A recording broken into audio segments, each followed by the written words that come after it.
හරි ඔන්න ඔයාලට මම වෝටර් බේස් කරන හැටි ග්‍රයින්ඩර් කරන හැටි කපන හැටි කලින් කියලා දුන්න වීඩියෝ එකේ.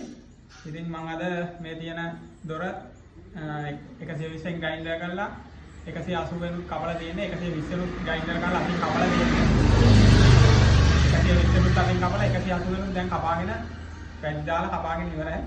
ඉතින් දැන් මම අද ඔයාලට පෙන්නන්න හදන්නේ all in one එකක් වෝටර් බේස් එකක් ඔයාලට ලේසියෙන් කරගන්න පුළුවන් ආකාරය. ඔයාලට ඩයි එකක් ගන්න ටොප් කවුට් එකක් ගන්නවට වඩා නොදන්න කෙනෙකුට මේක all in one එකක් කරගන්න ලේසි. තනි පාට ලීයක් තියෙනවා නම් ලී කවලම් වුණා පොඩ්ඩක් ඒක හදා ගන්න අමාරු. මේක තනි ලීයක් මේ විදිහට ගා ගන්න හැටි මම ඔයාලට අද කියලා දෙන්නම්. ඉතින් මම මෙතන පොඩ්ඩක් පෙන්නන්න මේ ලී මේ දිග අතර තියෙන ලීය මේ හරහා අතර තියෙන ලීය. ඉතින් අපි ගා ගන්නකොට දිග අතර තියෙන ලීයට දිග අතරම තමයි අපි ගා ගන්න ඕනේ. දිග මේ අතර තියෙන ලීයට මේ අතර කවදාවත් ගාන්නේ නැහැ. ඒක මේ අතරම තමයි ගන්න ඕනේ. ඒක මේ අතර දිග මේ පැත්තට තියෙන ලීයට මේ අතර තමයි ගන්න ඕනේ. ඒක මේ අතර ගන්න නැහැ. ඒ නිසා අපි බලමු ගා ගන්න විදිය. ඔයාලට මේක බලාගෙන ඉගෙන ගන්න පුළුවන්. මේක දැන් 180 වෙනුත් කපලා ෆිනිෂ් කරලා තියෙන්නේ. හොඳට පිහදාගෙන දූවිලි යවලා. ඉතින් ගා ගන්න විදිය බලමු. ඔන්න මෙතන මේ තියෙන ජොයින්ට් එකෙන් කෙලින් අතර තමයි අපි ගන්නවා කොයි වෙලේ.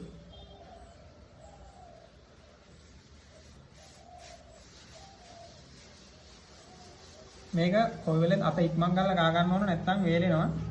ඉතින් කොයි වෙලෙත් පින්තල කෙලින් යවන්න ඕන.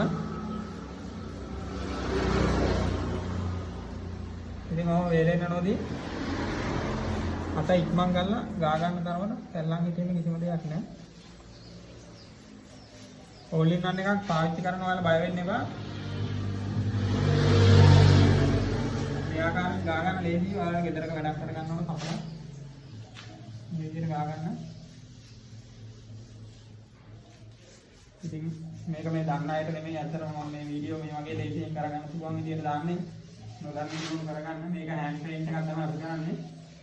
මේක ස්ප්‍රේ කරන්නත් පුළුවන්. ස්ප්‍රේ කරනකොට එකට එකක් තින්ද යනවා. ඒක නිසා තමයි හෑන්ඩ් පේන්ට් එකක් කරන්නේ. හෑන්ඩ් පේන්ට් එකක් කරලා ස්ප්‍රේ පේන්ට් එකක් කරගෙන පොඩි වෙනසක් තියෙනවා ඉතින්.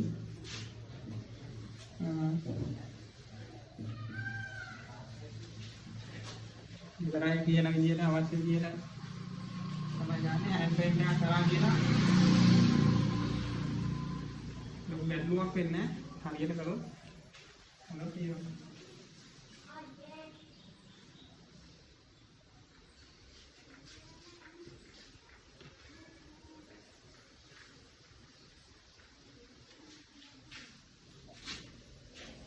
මොන විදිහට තැන් තැන් වල ඉතුරුනොත් ඒවා අයි ගාලා අයින් කරගන්න ඕන. මොන විදිහට තමයි දැන් ගාගෙන දෙන්නේ. මේක වේලෙනකොට හරියන විදිහට තියෙන්නේ. ඉතින් මම පෙන්නනවා ඔයාලට මේ හරහා අතර තියෙන ලීයක් ගා ගන්න විදිහ. හරහා අතර ලීය දෙන මේ අතර තමයි අපි ගන්න ඕනේ.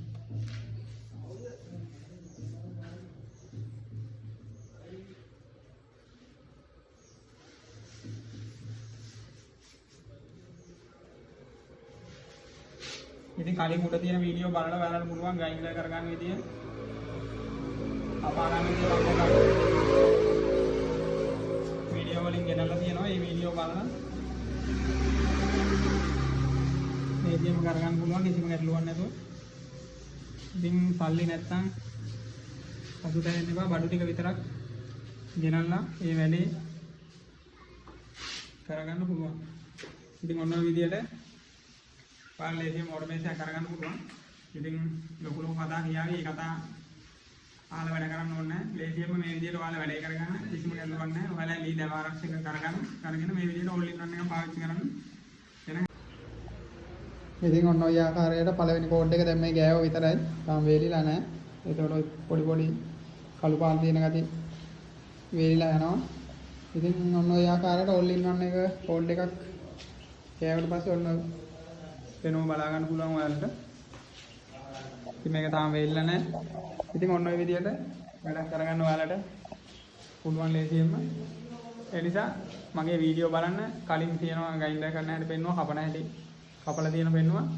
ඉතින් ඔන්න ඔය විදිහට මේ වීඩියෝ එක බලලා ගා ගන්න පුළුවන්. කිසිම ගැටලුවක් නැහැ. තමන්ගේ වැඩ තමන් කරගත්තාම කවුරු වැඩ කිව්වත් කමක් නැහැ. තමන් ඒක කරලා තියෙන්නේ.